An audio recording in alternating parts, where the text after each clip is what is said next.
अगला भाग। अरु की नई चुनौती।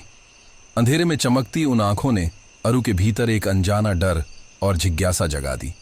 जश्न के बीच अरु अकेला जंगल की ओर बढ़ने लगा।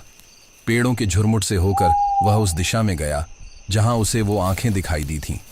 जंगल सन्नाटे में डूबा हुआ था। केवल सूखी पत्तियों की सरसराहट और अरु के कदमों की आवाज सुनाई दे रही थी। तलवार कसकर पकड़े हुए अरु हर कदम सोच समझ कर रख रहा था। तभी एक धीमी लेकिन गहरी आवाज सुनाई दी। तो तुम ही हो वो जिसने आज अपने लोगों को बचाया। अरु ने तलवार उठाई और आवाज की दिशा में देखा। सामने एक लंबा रहस्यमयी व्यक्ति खड़ा था, काले कपड़ों में लिपटा हुआ। उसकी आंखें ठीक वैसी ही चमक रही थीं जैसी अरु ने देखी थी। तुम कौन हो? अरु ने दृढ़ता से पूछा।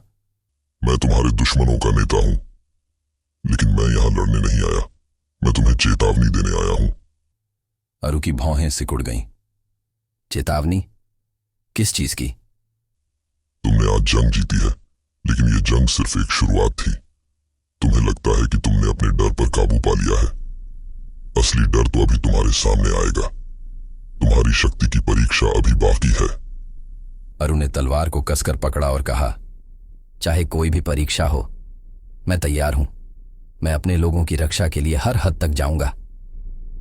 उस व्यक्ति ने हल्का सा हंसते हुए कहा, तो फिर तैयार हो जाओ। अगली पूर्णिमा की रात तुम्हारा सामना मुझसे होगा, लेकिन तब तक इस जंगल में कुछ ऐसी चीजें छिपी हैं जिन्हें हराना तुम्हारे लिए जरूरी है। यदि तुम उन्हें हरा पाए तो ही तुम मेरे सामने खड़े होने के लायक बनोगे। यह कहकर वह व्यक्ति अचानक धुएं में गायब हो गया। अरु के दिल में हलचल थी। वह जानता था कि यह लड़ाई सिर्फ तलवार की नहीं, बल्कि उसके साहस और आत्मविश्वास की भी थी। जंगल अब शांत नहीं था।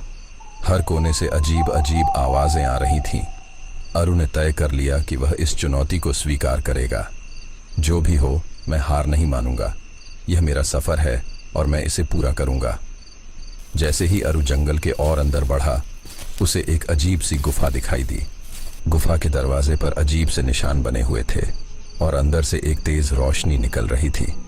क्या गुफा के अंदर अरु की पहली चुनौती छिपी है? क्या वह उस रहस्यमयी दुश्मन के सामने खड़ा हो सकेगा? जवाब जानने के लिए बने रहिए अगले भाग में। यह सिर्फ शुरुआत है।